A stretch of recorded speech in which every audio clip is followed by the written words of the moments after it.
দেখতে পাচ্ছ? Sir. Okay.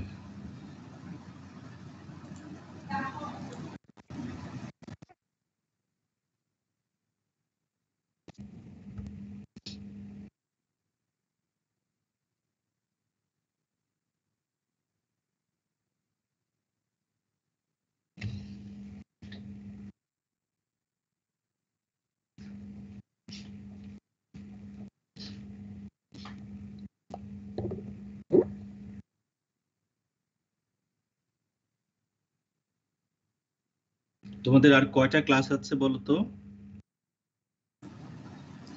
Sir আর আপনি 2টা ক্লাস পাবেন, ঈদের আগে একটা আর ঈদের পরে আরেকটা স্যার। ওকে, আমরা ঈদের আগেই সব শেষ করে দেওয়ার আমার প্ল্যান আর কি। শোন, মানে আরেকটা ক্লাস আমি নিব। খুশি? জি স্যার। তোমাদেরকে এত অল্পতে খুশি করা যায় জানতাম না তো। হ্যাঁ,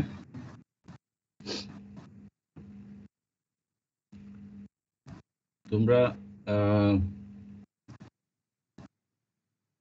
আমাদের স্বাধীনতা যুদ্ধ 71 এটার গল্প শুনছো?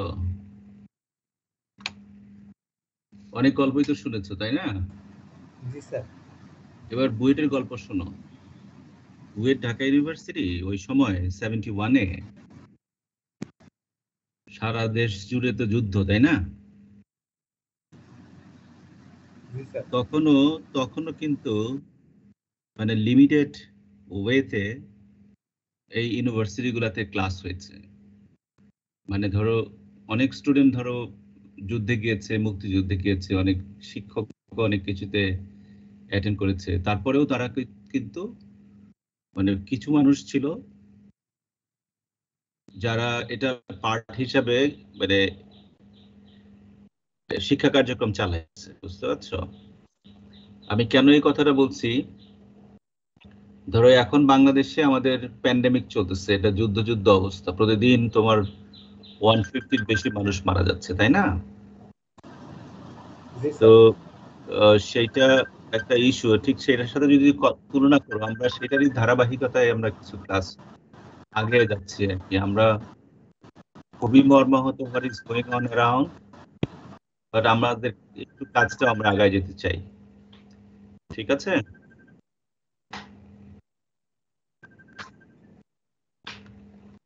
তো আমি আমার লেকচারটা শুরু করি।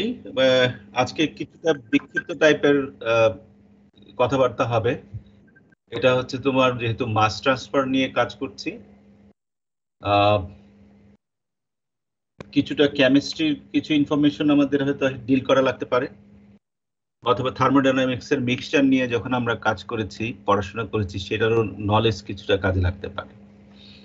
তো আমরা ফান্ডামেন্টালসটা পড়ে ফেলেছি, এই মাস ট্রান্সফারটা কি সেটা আমরা দেখেছি, এবং এটা মাস ট্রান্সফারের সাথে তোমার হিট ট্রান্সফারের বেশ কিছু রিলেশনশিপ আছে, দুটোর মধ্যে অ্যানালজি আছে, কিছু পার্থক্য আছে, সেটা আমরা বাই দিস টাইম জেনেছি। যেমন ধরো এক্সাম্পল আকারে heat transfer could be by 3 modes আমরা জেনেছি, এই কন্ডাকশন, কনভেকশন, রেডিয়েশন। গত ক্লাসে শিখেছি যে মাস ট্রান্সফারটা আসলে বেসিক্যালি দুইটা মোডে। একটা হচ্ছে তোমার ডিফিউশন মাস যেটা আমরা বলেছি, সেটা কন্ডাকশনের সাথে তুলনা করা যায়।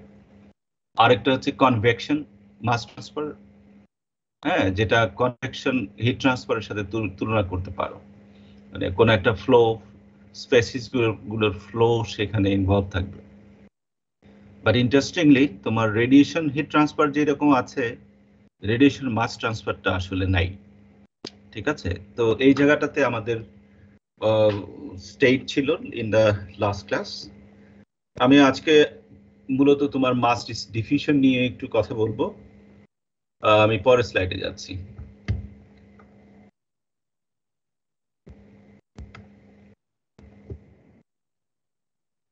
ওকে, এই স্লাইডটাতে যে জিনিসটা দেখতে পাচ্ছ, শুরুতে আমি আসলে ফিক্স ল অফ ডিফিউশন এই কথাটা একটু বলেছি, বিকজ এই যে মাস ডিফিউশন এইটা কোয়ান্টিফাই করা হয় by using the Fick's law of diffusion.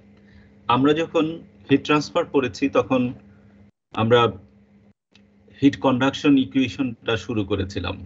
হ্যাঁ, এখানেও হিট কন্ডাকশনের সাথে তুলনা করে ঠিক সিমিলার টাইপ অফ একটা ইকুয়েশন আছে, সেটা হলো ফিক্স ল অফ ডিফিউশন। এটা কনসেন্ট্রেশনের ক্ষেত্রে, এই মাস ট্রান্সফারের ক্ষেত্রে এটা আমরা ইউজ করে থাকি। তো এটা basically states the rate of diffusion of a chemical species at a location in a mixture is proportional to the concentration gradient of that species in that location. এটা এই লটা ঠিক সেই কথাটাই বলে। ঠিক আছে, এটা নিয়ে আমরা খুব ডিটেল ডিসকাশন আরেকটু পরে করব।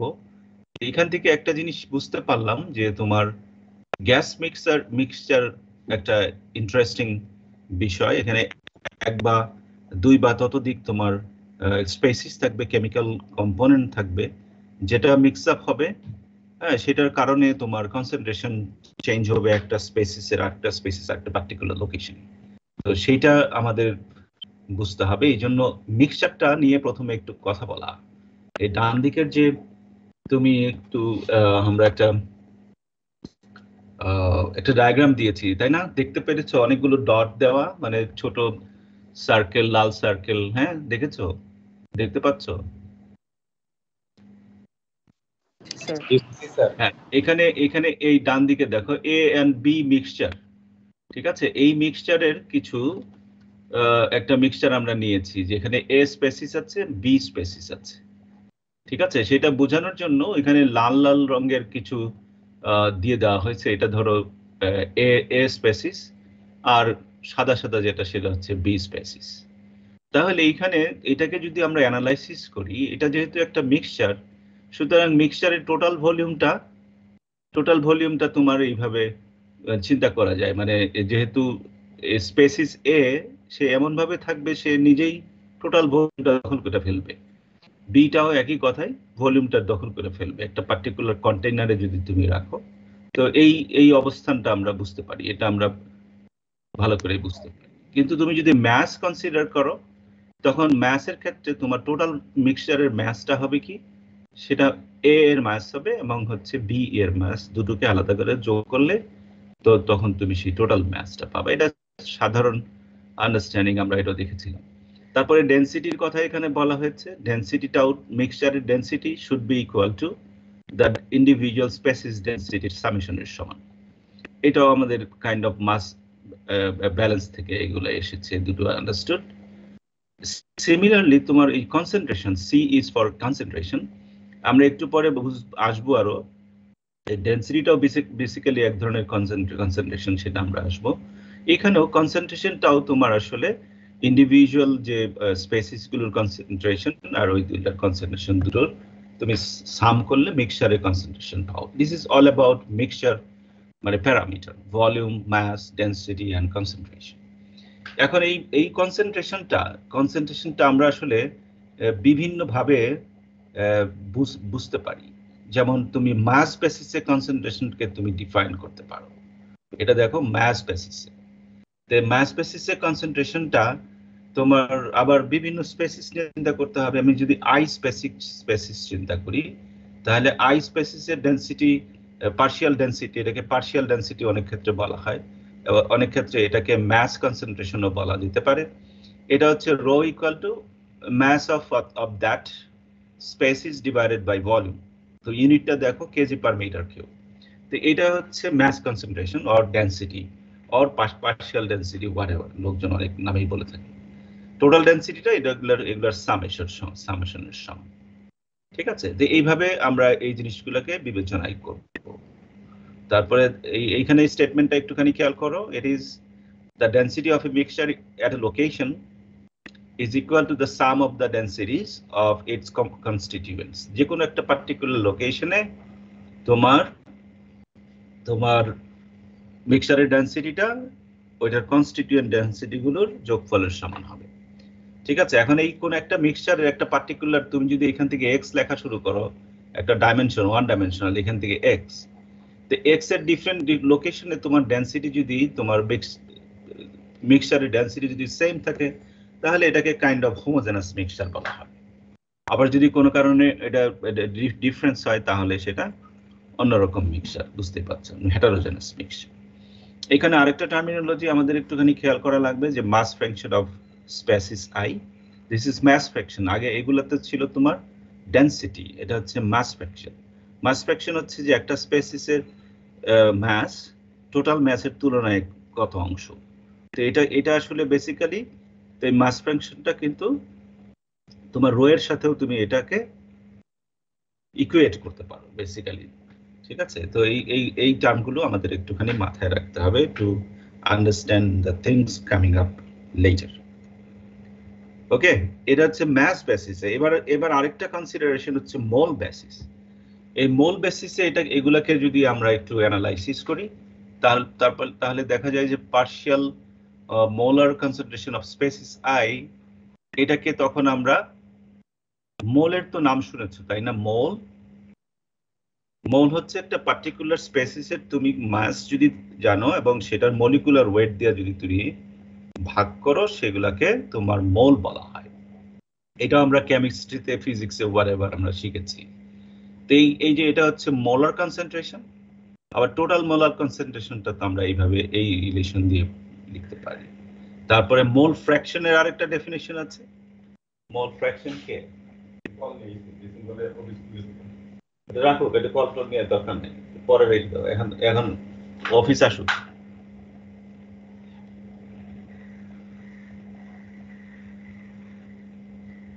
ঠিক আছে, শুনতে পাচ্ছ? তাহলে এই যে এখানকার রিলেশন গুলো আমাদের একটুখানি খেয়াল করা লাগবে, যে মোল ফ্র্যাকশন অফ স্পেসিস এটা বলতে আমরা কি বুঝি, তারপরে তোমার এই যে ইন্ডিভিজুয়াল যে ডেফিনেশন গুলো সেগুলো আমরা একটুখানি খেয়াল করে রাখলাম। এখানে একটা জিনিস তুমি একটু মনে রাখার চেষ্টা করো, মোল ফ্র্যাকশন সাধারণত আমরা এটা ওয়াই দিয়ে প্রকাশ করি, আর মাস ফ্র্যাকশনটা আমরা ডব্লিউ দিয়ে প্রকাশ করি। এইখানে আপাতত পার্টিকুলার এই ক্লাসে আমরা করেছি। আর সিটাকে জেনারেলি সিটাকে হচ্ছে তোমার মোলার কনসেন্ট্রেশন, আর রো হচ্ছে তোমার মাস কনসেন্ট্রেশন। ঠিক আছে, এইভাবে আমরা যে সামনের দিকে আসবো। একটু মিউট করে নাও, আমি একটু নয়েজ শুনতে পাচ্ছি। Everybody, thank you. তাহলে মোল বেসিসে কনসেন্ট্রেশনের আইটেমস গুলো আমাদের একটু জানা হলো। এবার আমরা দেখি ওই যে এটা একটু সামারি করা আর কি, যে মোল বেসিসে কনসেন্ট্রেশনটা আমরা এইভাবে লিখেছি, মাস বেসিসে এইভাবে লিখেছি। তারপরে আরো কিছু রিলেশন যদি তুমি এইখান থেকে নিতে চাও, you can have that relation. Just এইখানটা আমাদের একটুখানি কাইন্ড অফ সামারি আর কি। হ্যাঁ, এই কর্নারটা is just kind of summary.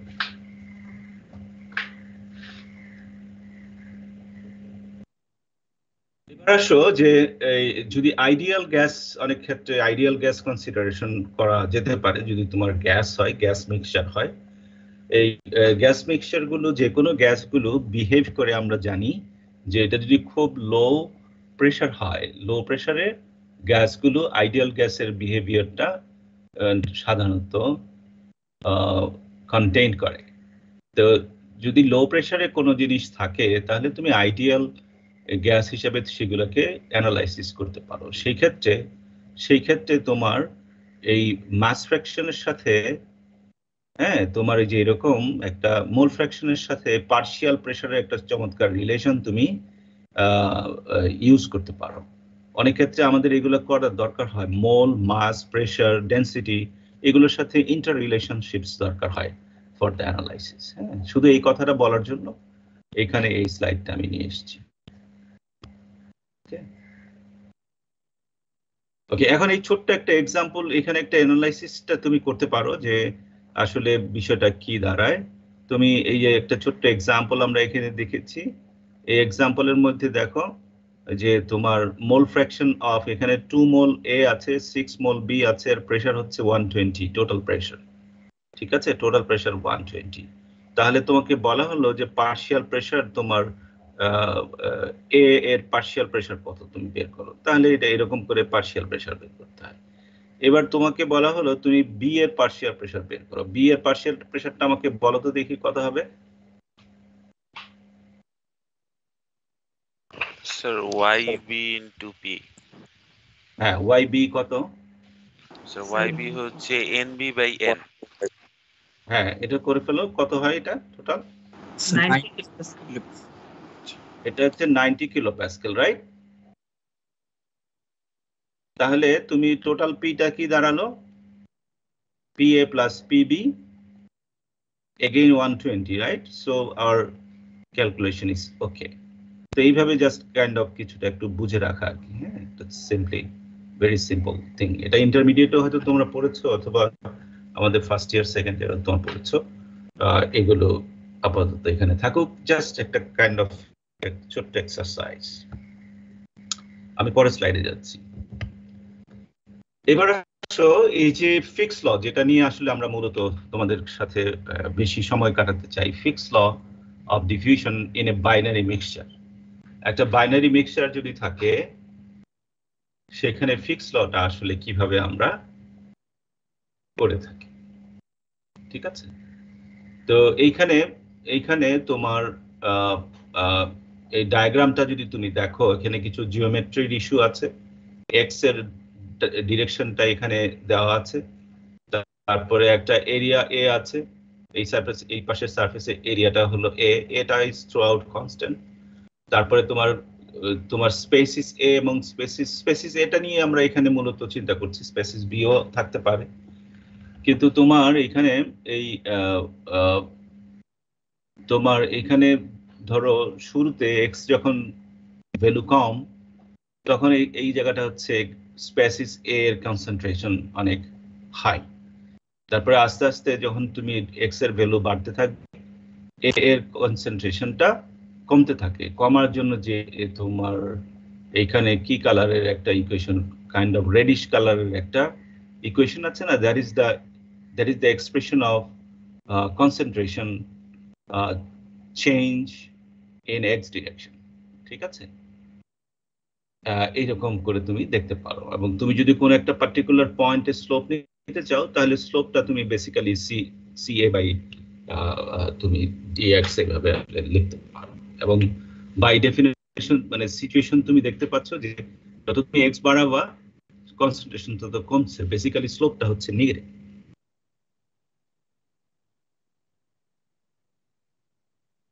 ছিল x যখন 0 ছিল, টেম্পারেচার হাই ছিল, x যখন ধরো L, তখন তার টেম্পারেচার লো। সুতরাং dt বাই dx সেখানকার স্লোপটাও আমরা বিবেচনায় নিয়ে তারপরে দেখেছিলাম সেখানেও তোমার স্লোপটা নেগেটিভ, যে কারণে সবসময় এই ধরনের ইকুয়েশনের মধ্যে নেগেটিভ সাইড আসে। তাহলে এই মাস বেসিসে আমরা যখন যাব, তখন এই যে ফ্লাক্স, এটা হচ্ছে kind of flux, mass diffusion mass area দিয়ে ভাগ করা হয়েছে। তার স্পেসিস এটা তোমার এক্স ডিরেকশনের দিকে তোমার যে ডিফিউজ হচ্ছে per unit volume is this much, সেটাকে ফিক্স ল দিয়ে আমরা এইভাবে প্রকাশ করতে পারি, এই যে এইভাবে প্রকাশ করতে পারি। সেখানে কি আছে? সেখানে ডেনসিটি টার্ম আছে, ডিফিউশন কোএফিশিয়েন্ট একটা টার্ম আসছে,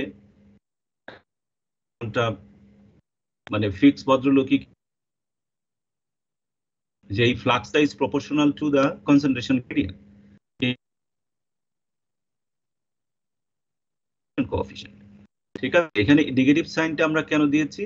নেগেটিভ সাইনটা দিয়েছি to make the flux positive because the grade by nature, ঠিক আছে? তো এইভাবে আমরা এটাকে প্রকাশ করতে পারি। ইচ্ছা করলে তুমি মাস ফ্লাক্স মাস ফ্র্যাকশন আকারেও তুমি প্রকাশ করতে পারো, এভাবেও করতে পারো। মাস বেসিসে আর মোল যখন হয় জিনিস মোটামুটি সেম। এই মোলের ক্ষেত্রে আমরা উপরে শুধু একটা বার ডিফারেন্সিয়েট, হ্যাঁ, যে এর উপরে একটা বার আছে, তারপরে এন চলে এসছে, এটা হচ্ছে তোমার মোল অফ স্পেসিস এ, আর এটা হচ্ছে এখানে এরিয়া, এই যে নিচের এরিয়াটা হচ্ছে এরিয়া, খেয়াল করতে হবে। তো সেটা আকারে এভাবে করতে পারো। মিক্সার কনসেপ্ট তোমার মিক্সচারের টোটাল মোল, তারপরে DAB কনসেন্ট্রেশন গ্রেডিয়েন্ট, এভাবে প্রকাশ করতে পারো। So these are the Fick's ল।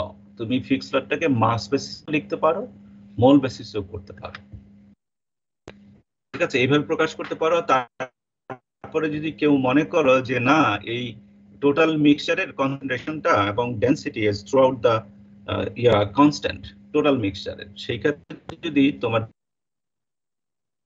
এবং অথবা মল যদি কনস্ট্যান্ট থাকে, সেই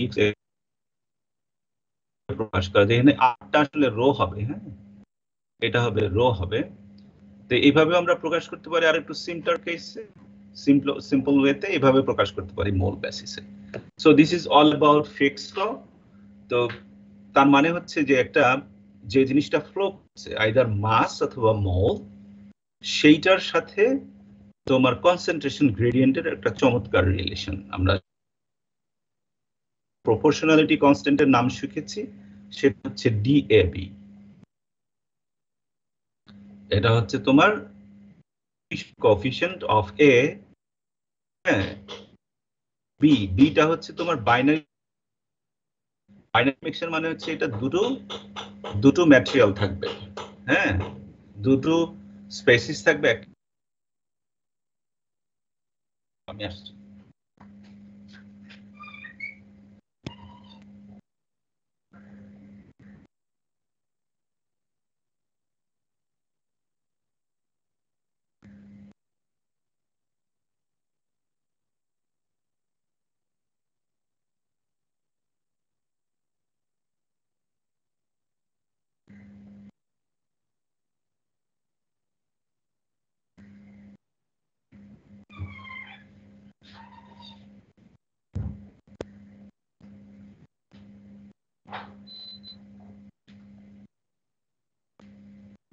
ওকে, আই এম ব্যাক। তো এইভাবে তোমার ফিক্সড থাকে। তাহলে কতগুলো টার্মিনোলজি হয়ে গেল। একটা ছিল রো ছিল, ঠিক আছে, ওয়াই এ বি, হ্যাঁ, আমাদের খেয়াল করা লাগবে। ডিএবিটা হচ্ছে ডিফিউশন কোএফিশিয়েন্ট। তো মানে বেসিক্যালি হিট কন্ডাকশনটা যদি আমরা মাথায় একটু নিয়ে আসি, আবার তার সাথে রিলেশন আছে, অফ কন্ডাকশনের সাথে চমৎকার রিলেশন আছে, মানে অ্যানালজি আছে। সেই অ্যানালজিটা আবার আমি তোমাদেরকে একটু মনে করাই দিই। এটা হচ্ছে তোমার ম্যাস ডিফিউশনের ক্ষেত্রে আমরা দিয়েছি, আবার তোমার কন্ডাকশন, হিট কন্ডাকশনের ক্ষেত্রেও দিয়েছি। তাহলে তোমার কন্ডাক্টিভিটি ভ্যালু আর তোমার এখানে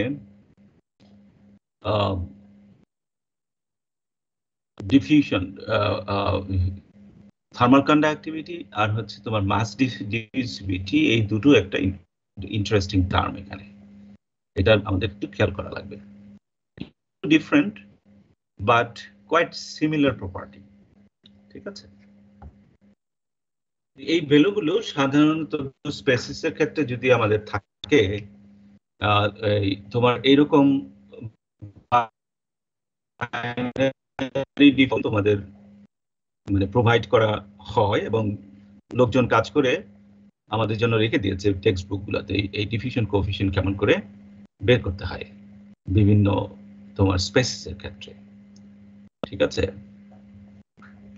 যেমন ধরো তোমার carbon dioxide, oxygen, nitrogen, nitrous oxide, এগুলোর ক্ষেত্রে বিভিন্ন টেম্পারেচারের সাথে তোমার এই ডিফিউশন কোএফিশিয়েন্ট কিরকম ভেরি করে সেটা নিয়ে কাজ করেছে 1995 অনেক আগে করে লোকজন আমাদেরকে ভ্যালুগুলো দিয়েছে as a function of temperature. তো এগুলো হয়তো আমার প্রয়োজন যখন হবে আমরা সেগুলো ইউজ করতে পারবো, আমরা নিয়ে কাজ করতে পারবো, অঙ্ক করতে পারবো। আর এই যে ডিএভিটা তোমার, এটা basically is proportional to the temperature and pressure, it's a function of temperature and pressure. এখন এই টেবিলটা দেখো 1 অ্যাটমসফিয়ারের এখানে বিল করা, ঠিক আছে। এবার তুমি যদি একটু ডিফারেন্ট প্রেশারে তুমি এটা ক্যালকুলেট করতে চাও, তাহলে এই ধরনের রিলেশনই তোমাকে ইউজ করতে হবে। আরেকটা ডিফারেন্ট প্রেশারে তারপরে তুমি ডিফিউশন কোএফিশিয়েন্টটা ক্যালকুলেট করে ফেলতে পারবে। সো এটা হচ্ছে মোটামুটি প্রোটোকল।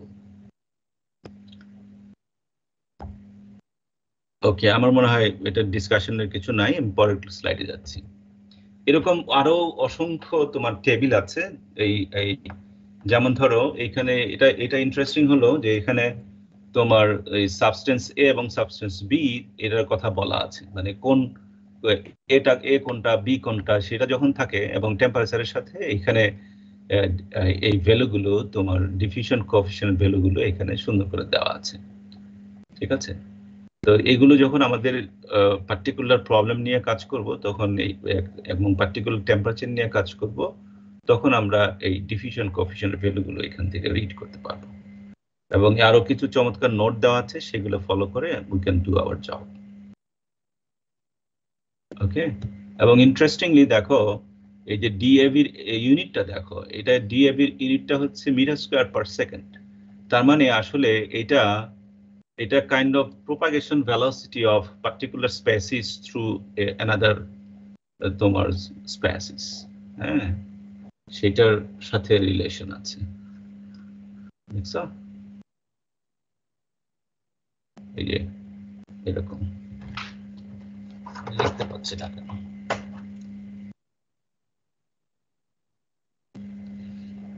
তোমার যদি মনে পড়ে এই কার কোন কোন প্যারামিটারের ভ্যালু তোমার মিটার স্কয়ার পার সেকেন্ড, বলো তো, কেউ আমাকে বলতে পারবে? Sir thermal diffusivity and momentum diffusivity. এটা হলো তাই না? এটা হচ্ছে থার্মাল ডিফিউসিভিটি আলফা। আবার এখানেও নতুন করে আরেকটা পেলে ডি এবি, এটা হচ্ছে কোএফিশিয়েন্ট, এটাও কাইন্ড অফ একটা হচ্ছে ডিফিউসিভিটি। অল ডিফিউসিভিটিস আর প্রপাগেশন ভেলোসিটি। মানে যেমন এখানে একটা কনসেন্ট্রেশন একটা পার্টিকুলার স্পেসিফিক কিভাবে আরেকটার মধ্যে ঢুকে যাচ্ছে, আবার হিটের ক্ষেত্রে থার্মাল ডিফিউজিভিটি হচ্ছে হিটটা কিভাবে ঢুকে যাচ্ছে। আবার ধরো যে তোমার মলিকুলার যেটা, সেখানকার মলিকুলগুলো আরেকটা জায়গাতে কেমন করে ডিফিউজ করছে, এই সব কিছুই মানে মিন করে, মানে ফিজিক্যাল আন্ডারস্ট্যান্ডিংটা কিন্তু সবগুলো ডিফিউজিভিটির একই। So you have to understand that. Sir এখানে স্যার যদি এ এবং বিটা অল্টারনেট হয় তখন কি স্যার ভ্যালুগুলো চেঞ্জ হবে? এই যে উপরের টেবিলে দেওয়া আছে, এটা আসলে যে কোনোটাই একই রকম হবে, বুঝতে পারছো? এই যে এখানে দেখো উপরে দেখতে পাচ্ছ? জি স্যার, হ্যাঁ ঠিক আছে। Thank you. আমি পরের ইয়াতে এখানেও ধরো আরো বেশ কিছু দেওয়া আছে। তোমার ডিফিউশন এখানে হচ্ছে থ্রু লিকুইডস যদি হয়, মানে একটা লিকুইডস মানে কি তোমার একটা সলভেন্ট থাকবে আর একটা সলিউট থাকবে, হ্যাঁ। তো এরকম সিচুয়েশনে তোমার এই এ ক্যাটাগরিতে দেওয়া আছে তোমার ডিফিউশন কোএফিশিয়েন্টটা। আবার ডিফিউশন থ্রু সলিডস মানে তোমার সলিউট হচ্ছে তোমার ধরো এ, সলভেন্ট যদি বি হয় তাহলে কেমন হয়, তার জন্য তোমার ওই ভ্যালুগুলো এখানে দেওয়া আছে। ঠিক আছে, আবার ডান দিকে যে আরেকটা টেবিল আছে, ধরো binary binary ideal gas mixture of species A and B, diffusion coefficient is equal to diffusion coefficient B A, এই কথাগুলো বলা আছে।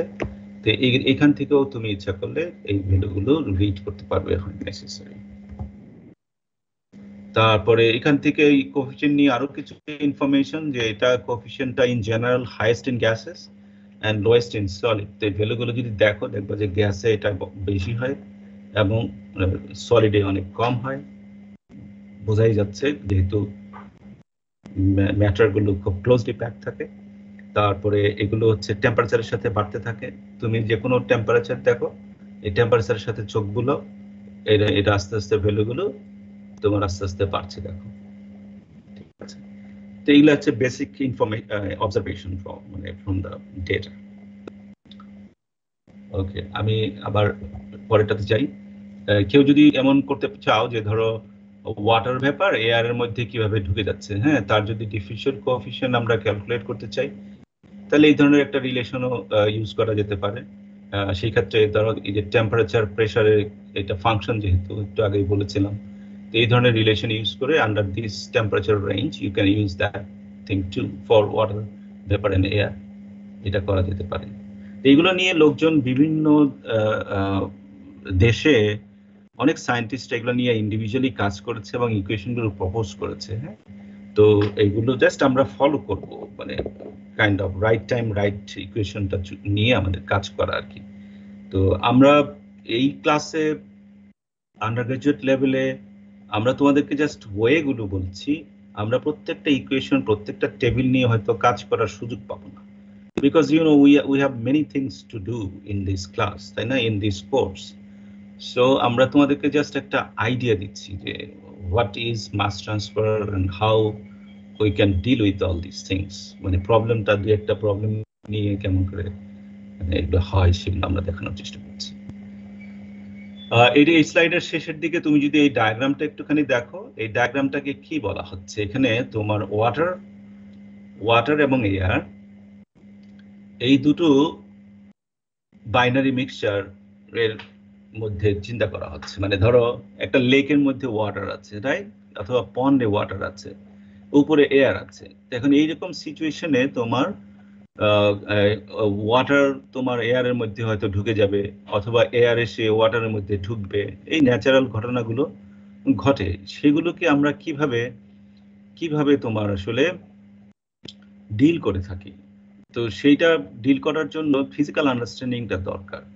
যেমন তোমার ফিজিক্যাল আন্ডারস্ট্যান্ডিংটা কি, যেমন ধরো তুমি যদি ফর এক্সাম্পল করো এরকম যে তুমি ওয়াটারের যদি তুমি মাস ফ্র্যাকশন মোল ফ্র্যাকশন পার্টিকুলারলি তুমি যদি নিয়ে ডিল করো, তোমার এইটা দেখো যে এক্স লোকেশনের দিকে এই ভ্যালুগুলো, ওয়াটারের তো কনসেন্ট্রেশনটা এয়ারের মধ্যে তো আছে, কিছু একটা আছে না, আছে তো, সেই ভ্যালুটা দেখো আস্তে আস্তে তুমি যখন এই ভ্যালুটা আস্তে আস্তে সারফেসের দিকে আস্তে আস্তে এই ভ্যালুটা প্রথমে কম ছিল, তারপরে আস্তে আস্তে বাড়ছে, তারপরে ইন্টারফেসে এসে তোমার এরকম সিচুয়েশন হয়, ইন্টারফেসে মোরলেস ভেরি মাচ কনস্ট্যান্ট থাকে, তারপরে হচ্ছে হাইয়েস্ট কনসেন্ট্রেশন তুমি যখন ওয়াটারের মধ্যে ঢুকে যাচ্ছ, তাই না? তাহলে এটাকে এই যে কাপটা, এটাকে বলা হয় কনসেন্ট্রেশন প্রোফাইল। তুমি যে কোনো কিছু নিয়ে কাজ করো, তুমি যদি এই প্রোফাইলটা ড্র করতে পারো, দেন তোমার ধরো 50-60% কাজ হয়ে গেল। ঠিক আছে, তো এটা অ্যানালাইসিস করতে গেলে হয় কি, যে বিশেষ করে ইন্টারফেসটা, আমরা সবসময় ইন্টারফেসটা একটু অ্যাটেনশন দেই, জুম ইন করার চেষ্টা করি। এই যে লাইনটা দেখো, এটা হচ্ছে গ্যাস সাইডে ওয়াটারের কনসেন্ট্রেশন, আবার এই নিচের দিকের একটা অ্যারো দেখো, এটা হচ্ছে লিকুইড সাইডে ওয়াটার কনসেন্ট্রেশন।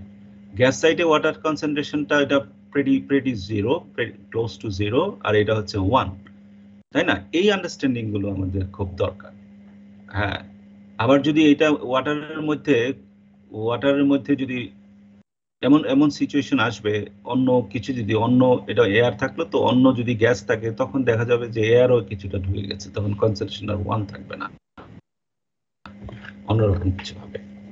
ঠিক আছে, তো এই হচ্ছে মোটামুটি ফিজিক্যাল আন্ডারস্ট্যান্ডিং। এখানে একটা নোট আছে, এখানে নোটটা একটু দেখো, যে unlike temperature, concentration of species on two sides of liquid gas or solid gas or solid liquid interface are not the same. এটা দিয়ে হবে, ঠিক আছে? এগুলো সেম না, কিন্তু টেম্পারেচারটা অনেক ক্ষেত্রে টেম্পারেচার গ্রেডিয়েন্টটা তোমার মানে একই রকম থাকে আর কি, আইদার লিনিয়ার অথবা ইয়া থাকে, কিন্তু কনসেন্ট্রেশনটা তোমার চেঞ্জ হয় বিভিন্ন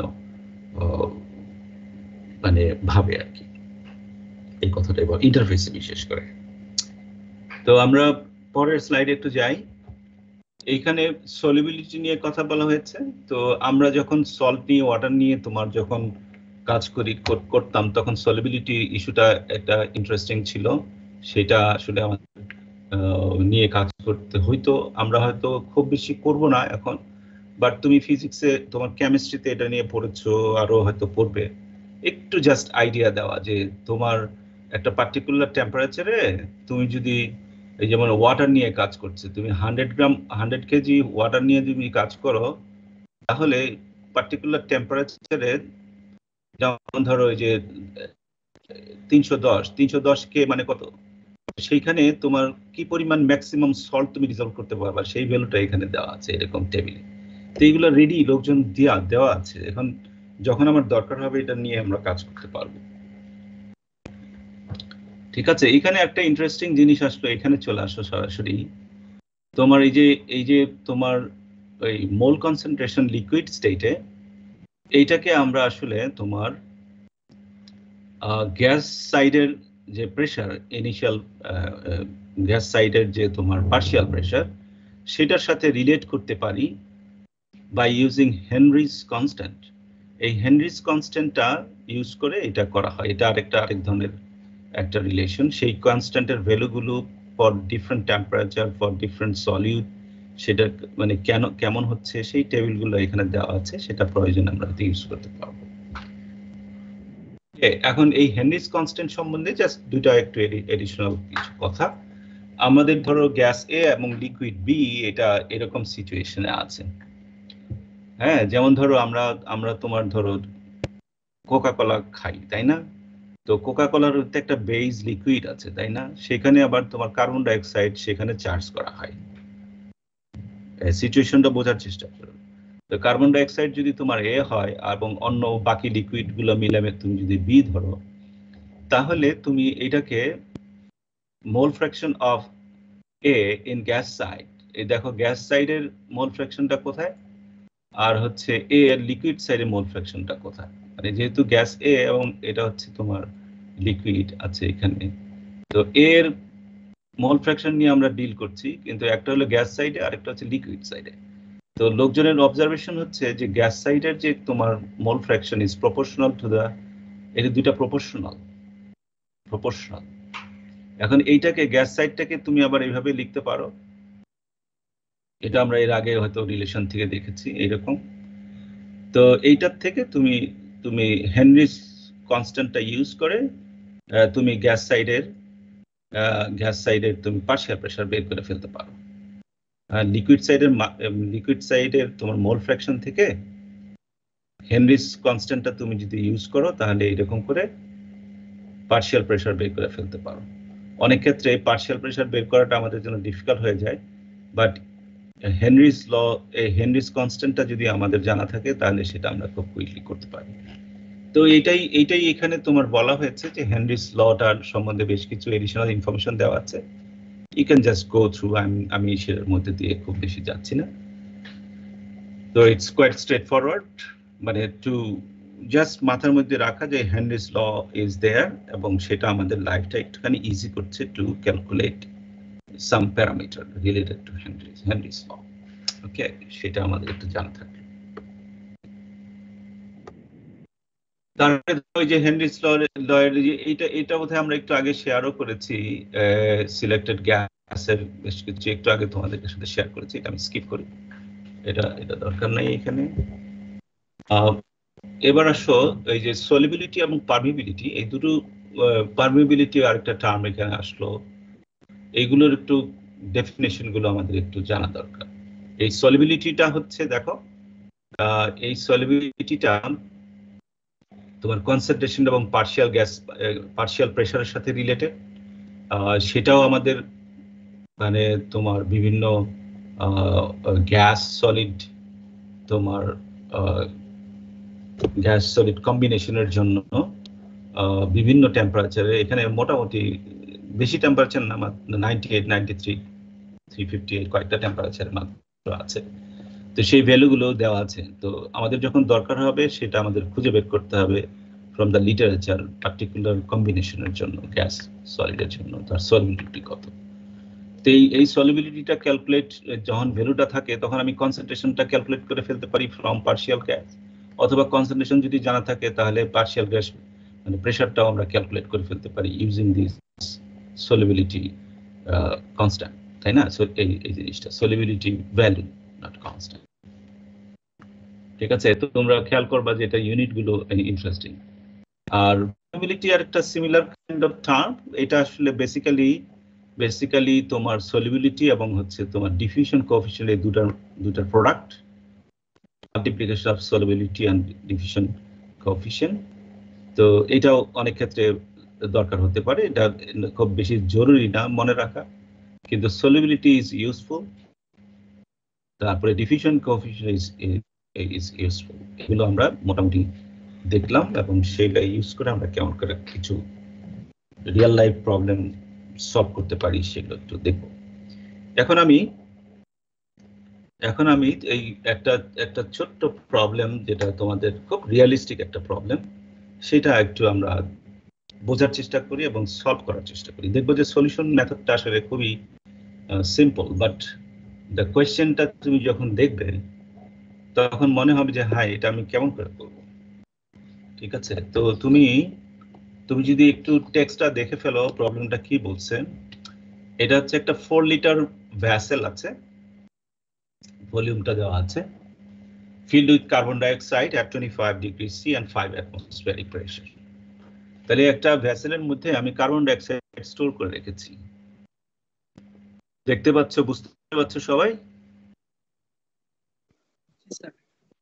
ওকে, তারপরে তুমি করবা কি, 20 mm ডায়ামিটার একটা সার্কুলার রাবার প্লাগ, এই রাবার প্লাগ দিয়ে, যেটার থিকনেসটা হচ্ছে তোমার 10 মিলিমিটার, এটা দিয়ে ওই ভ্যাসেলের মুখটা বন্ধ করে দেওয়া হয়েছে।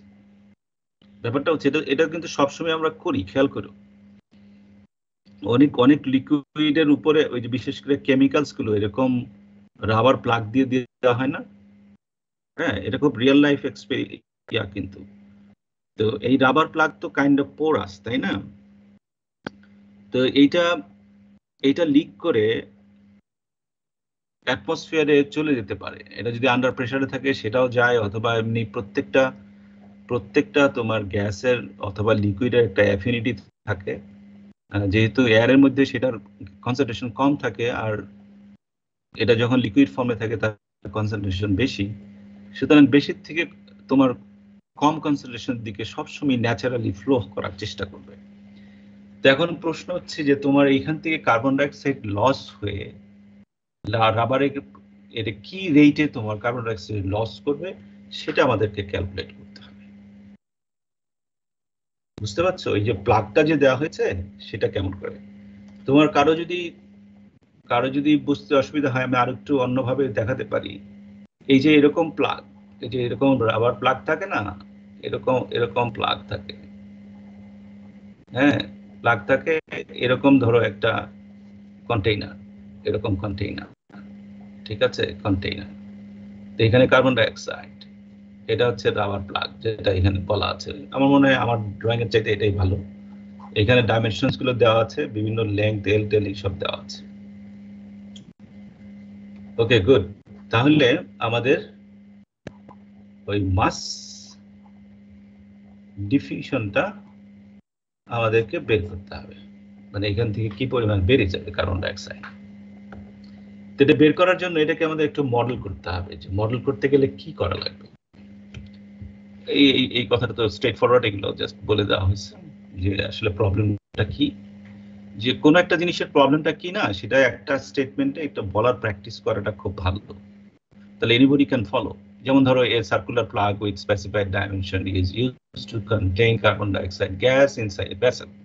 মানে পুরো তোমার জিনিসটাকে একদম হাতের গ্রিপে নিচ্ছ, তোমাকে রেট অফ লসটা বের করতে হবে। এই হচ্ছে তোমার প্রবলেম।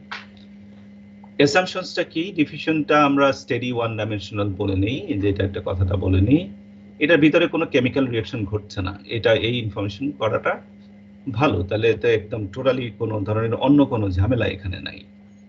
আর যা স্টেডি কন্ডিশন, এটা সময়ের সাথে সাথে কোনো চেঞ্জ হচ্ছে না। সো আমি যে ক্যালকুলেশনটা করব এটা ইন্ডিপেন্ডেন্ট অফ টাইম। তো এটার জন্য আমাদের বেশ কিছু প্রপার্টি লাগবে, সেই প্রপার্টিগুলো এইখানে আমি করে রেখেছি। তো যেমন ধরো একটা প্রপার্টি লাগবে, যেমন ডিএবিটা লাগবে। এই ডিএবিটা এটা কি? এটা হলো ডিফিউশন কোএফিশিয়েন্ট। এটা আমাদের টেবিল 14.3b এটার থেকে আসতে হবে। খেয়াল করো, এটা হচ্ছে 298 কেলভিনে, আর কার্বন ডাইঅক্সাইড এবং রাবারের কম্বিনেশন। খেয়াল করো, এখন আমি একটু ব্যাক করি এবং এটার ভ্যালুটা 1.1 একটু আমরা মনে রাখার চেষ্টা করি এবং ভেরিফাই করি যে এটা আসলে আমরা রাইট জায়গাতে নিলাম কিনা। আমি 4.3b, এই যে 14.3b, খেয়াল করো 14.3b, এটা হলো বি, তার মানে ডিফিউশন থ্রু সলিড। কার diffusion? Carbon dioxide, natural rubber, temperature 298, তাহলে এই ভ্যালুটা আমরা এখান থেকে নিয়েছি, বুঝতে পেরেছো? তাহলে এই ভ্যালুটা নিয়ে আমরা ওইখানে টেবিল করেছি, ঠিক আছে। তারপরে ধরো মোলার মাস লাগবে হচ্ছে কার্বন ডাইঅক্সাইড, এর তো আমার টেবিল দেওয়ার দরকার নেই, আমরা খুব ভালো করে জানি 44.01, অথবা টেবিল দরকার হলেও সাপ্লাই করা হবে, you can read from that. তারপরে আরেকটা ইস্যু হচ্ছে কার্বন ডাইঅক্সাইডের সলিবিলিটি ইন দ্য রাবার, এইটা হচ্ছে এই ভ্যালুটা, এটা হচ্ছে এই যে টেবিল 14.7, এই যে 14.7, সেখানে কার্বন ডাইঅক্সাইড আর রাবারের সলিবিলিটি ভ্যালুটা এখানে আছে। ইউনিটটা দেখো কিলোমোল মিটার কিউব বার, এটা হচ্ছে তোমার ইউনিট। সো এই ভ্যালুগুলো আমাদের হাতের কাছে আছে। এটা যখন থাকলো তো আমার মোটামুটি লাইফ ইজি। কেন আসলে আমরা কেমন করে এই লসটা বের করব? এই লসের তোমার ম্যাথমেটিক্যাল টুলটা আমার জানা থাকতে হবে, ম্যাথ মডেলটা আমাদের জানতে হবে। What is that model? আমি আসলে কি করব? এটা মাস ডিফিউশন, যেটা মাস ডিফিউশন, এখানে কার্বন ডাইঅক্সাইড দিতে পারো। এই ভ্যালুটা কি হবে? এটার ভ্যালুটা হবে তোমার ওই যে ফিক্স ল থেকে আমি জানি ডিএবি, এবিও লিখতে পারো, অথবা তুমি কার্বন ডাইঅক্সাইড রাবারও লিখতে পারো, আপ টু ইউ। হ্যাঁ, এখানে তুমি আরেকটা বেটার ওয়েতে হচ্ছে তোমার এটা কি, তোমার বিটা কি, এটা বলে দিতে পারো। এটা হচ্ছে কার্বন ডাইঅক্সাইড, বিটা হচ্ছে রাবার। তাহলে তোমার আরো একটু স্পেসিফাইড হলো, আর একটু বেটার হলো। তাহলে এইটা তার এরিয়াটা দিয়ে গুণ করতে হবে,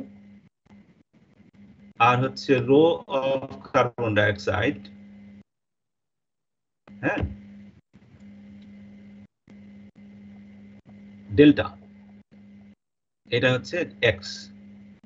এই ভ্যালুগুলো এটা আমাদের দরকার, এটা তার মানে তোমার গ্রেডিয়েন্টটা দরকার, এক নাম্বার ইকুয়েশন। তারপরে এই গ্রেডিয়েন্টটা আমাদের বের করতে হবে। গ্রেডিয়েন্টটা বের করার জন্য কি কি করতে হবে সেটা আমি পরের স্লাইডে দেখাচ্ছি। তার মানে এইটা হচ্ছে আমাদের ফান্ডামেন্টাল, মানে Fick's law is the tool. এইখানে তুমি যদি তোমার প্লাগটা একটু আঁকো, আমি যে শুধু প্লাগটা আঁকতেছি।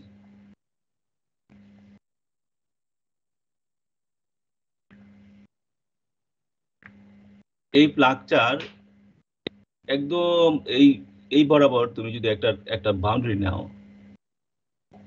এইখানে যদি একটা বাউন্ডারি নাও,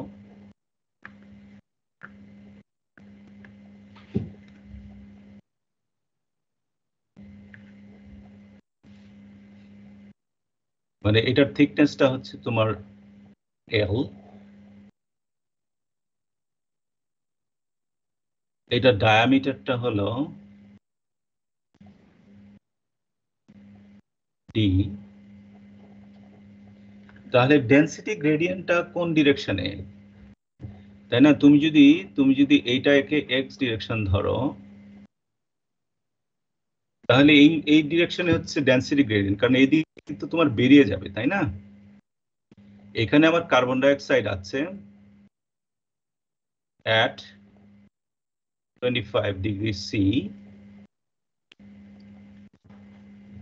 25 ডিগ্রি সি, খেয়াল করো কি হলো, আর হচ্ছে 5 অ্যাটমসফিয়ারিক প্রেসারে আছে। তাহলে এইখানে এই ডেনসিটিটা তুমি যদি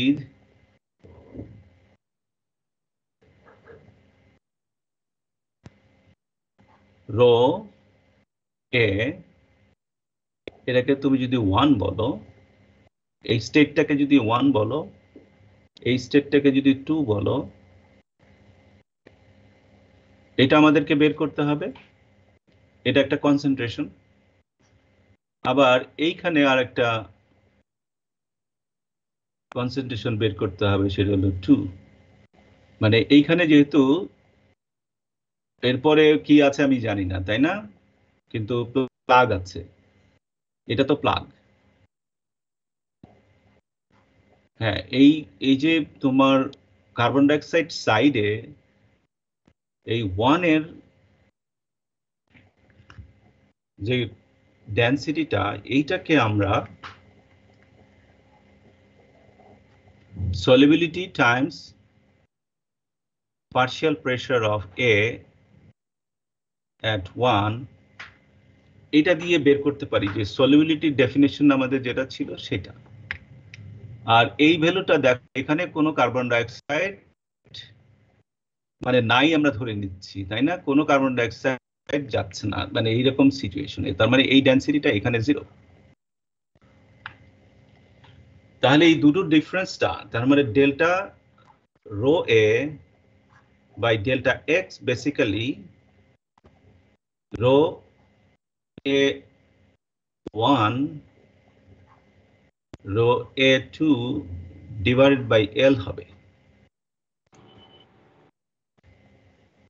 ঠিক আছে? এটা যদি হয় তাহলে তোমার এইটাকে আমি প্রথমে ক্যালকুলেট করি। এটা ধরো ইকুয়েশন নাম্বার 2। তো ইকুয়েশন নাম্বার 2 থেকে একটা টেবিল আছে, দেখো একটা টেবিল যেটা সলিবিলিটি টেবিল, সেখান থেকে তুমি এটা বের করে ফেলতে হবে। এই সলিবিলিটির ভ্যালুটা আমি একটু আবার যাই। এই সলিবিলিটি হ্যাঁ অলরেডি তো বের করে ফেলেছি, এই যে এই ভ্যালুটা 0.04 সামথিং লাইক দ্যাট, একটু আগে এখানে আমরা দেখেছি। তাহলে সলিবিলিটির ভ্যালুটা তুমি ইউজ করে আর প্রেসারটা ইউজ করে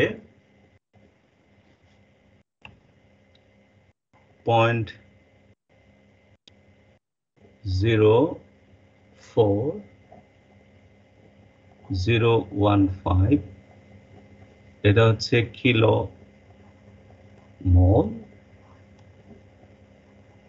মিটার কিউব বার, আর এর সাথে আমি গুণ করব পার্শিয়াল প্রেসার, এটা হচ্ছে 5 atm। এখন 5 atmটা 1 atmospheric প্রেসার মানে কত বলো তো? 1.01325 বার, রাইট? তাহলে এটা আমার একটু লাগবে। আরেকটা জিনিস লাগবে, কার্বন ডাইঅক্সাইডের তো 1 কিলোমোল মানে হচ্ছে কত কেজি বলো তো? 44.01 কেজি। তাহলে এই দুটাকে আমরা কনভার্সন বলি। এই কনভার্সন করে সলিবিলিটি ভ্যালুটা আমরা 9 এটা ইটস নট সলিবিলিটি, আমি একটু ভুল বলছি, মানে 2 নাম্বার থেকে রো A1 ইকুয়াল টু এটা দাঁড়াচ্ছে। এই অংশটুক এর মধ্যে ঢুকে দাও। তাহলে তুমি যদি ক্যালকুলেট করো তাহলে রো A1টা তুমি 8.952 এটা হচ্ছে কেজি পার মিটার কিউব পাবে। তাহলে এটা যখন আমার হয়ে গেল তখন তুমি মাস ডিফিউশনটা 1 নাম্বার ইকুয়েশন থেকে তুমি বের করে ফেলতে পারো। সেই ভ্যালুটা কি হবে? সেই ভ্যালুটা তুমি সব ভ্যালুগুলো যদি বসাও তাহলে মাস ডিফিউশন এই ভ্যালুটা হবে তোমার 3.09, তোমার লিখতে ঝামেলা হচ্ছে কেন, into 10 to the power minus 11 kg per second। তার মানে তুমি এই এত একটা small amount of carbon dioxide তোমার এখান থেকে বেরিয়ে যাবে। এটাকে তুমি যদি একটু মানে অ্যাপ্রক্সিমেট করো, এটা আসলে বেসিক্যালি 1 গ্রাম পার ইয়ার হয় আর কি, 1 বছরে 1 গ্রাম যাবে এরকম, মানে স্টিল তোমার আসলে লস হবে। মানে এটা কাইন্ড অফ টোটাল যে মাস থাকে এটা অ্যাপ্রক্সিমেটলি প্রায় 1 to 3% কার্বন ডাইঅক্সাইড তোমার লস হবে। এখন তুমি কার্বন ডাইঅক্সাইড রাখছো, সেটা কোনো সমস্যা না, কিন্তু তুমি এমন একটা গ্যাসকে স্টোর করছো যেটা অ্যাটমসফিয়ারে যাক, সেটা আমরা চাই না কোনোভাবেই। তাহলে কেমন কতটুকু আমাদেরকে প্রিকশন অ্যাপ্লাই করতে হবে সেটা তুমি বুঝতে পারছো, যে যাতে কোনো পার্টিকেল সেখান থেকে না যায়, অথবা হয়তো আমরা অন্য কোনো মেথড ইউজ করতে হবে সেটাকে কন্টেইন করার জন্য। বুঝতে পারছো? তো এইভাবে আমরা এই জিনিসগুলো মানে বিভিন্ন ধরনের এক্সপ্রেশন অথবা ভ্যালুস যেটা আমরা পেলাম সেটা আমরা এইভাবে ইউজ করে অঙ্কগুলো করে থাকি। তো তুমি কি মনে হলো, তোমাদের কাছে কি খুব বেশি কেমিস্ট্রি ইনফরমেশন লাগলো নাকি ইটস ওকে? না স্যার, ঠিক আছে স্যার। স্যার রো এ টুর ভ্যালুটা 0 ধরে নিচ্ছেন স্যার, মানে কি এয়ারের ডেনসিটি? এয়ার না, এটা হচ্ছে আমাদের স্পেসিস এটা কি, স্পেসিস এটা হচ্ছে কার্বন ডাইঅক্সাইড। কার্বন ডাইঅক্সাইডটা প্লাগের অন্য পার্শ্বের কনসেন্ট্রেশনটা 0। আচ্ছা, ও আচ্ছা, বুঝতে ঠিক আছে, পারছি। প্লাগের এক সাইডে তোমার পুরোটা কার্বন ডাইঅক্সাইড, রাইট? জি জি। তারপরের উপরেরটা হচ্ছে তোমার 0, এটার জন্য। তো ওইটা কি স্যার অ্যাজাম্পশন না স্যার? কোনটা স্যার ওই যে রো এ টু জিরো যে, এইটা ঠিক অ্যাসাম্পশন না। আমাদের মূল ইয়াটা কি, আমি প্লাগটা দিছি কেন? প্লাগটা দিয়েছি যে ওইখানে যেন কোনো কার্বন ডাইঅক্সাইড না যায়, মানে এটা নেগলিজিবলি স্মল আর কি, ব্যাপারটা একদম অ্যাবসলিউট 0 বলাটা আসলে ঠিক না। মানে স্যার ওই যে বছরে 1 গ্রাম মানে তো আসলে অনেক কমই বোঝাচ্ছে। এইটাই মানে আমি ক্যালকুলেশন করে খুবই এইভাবে করে দেখলাম, এই কারণে ওই কনসেন্ট্রেশনটা মানে আমরা 0 ধরে আগাচ্ছি আর কি। ঠিক আছে, মানে তোমাকে সবসময় গ্রেডটা, ড্রাইভিং ফোর্সটাকে বিবেচনায় নিতে হবে। What is the driving force? ঠিক আছে, তো তোমাদের এই বইটাতে এই যে এই সেঞ্জেলের বইতে বেশ কিছু প্রবলেম আছে, এগুলো একটু করে ফেলো। যেমন ধরো, আমি জাস্ট একটু আইডিয়া দিই। তুমি ধরো একটা লেকের ধারে বসে আছো, হ্যাঁ, তো সেইটার লেকের পাশে একটু মৃদুমন্দ বাতাস ফ্লো হচ্ছে। ধরো আউটসাইড টেম্পারেচার 25, এয়ারের টেম্পারেচার, তাহলে তোমার লেকের ওয়াটারের টেম্পারেচার কত হবে? এটা তুমি কিভাবে এস্টিমেট করবে? তোমার কি ধারণা? কেউ একজন আমার সাথে শেয়ার করবা?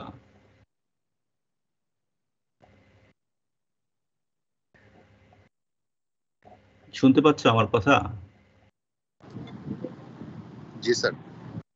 মানে সিচুয়েশনটা হচ্ছে, ওয়াটার থেকে তোমার ওই লেক থেকে তোমার কিছু ওয়াটার পার্টিকেল এয়ারের মধ্যে চলে যাবে, কারণ এয়ারটা তো 100% ধরো ন্যাচারালি 100% মানে হিউমিডিটি না।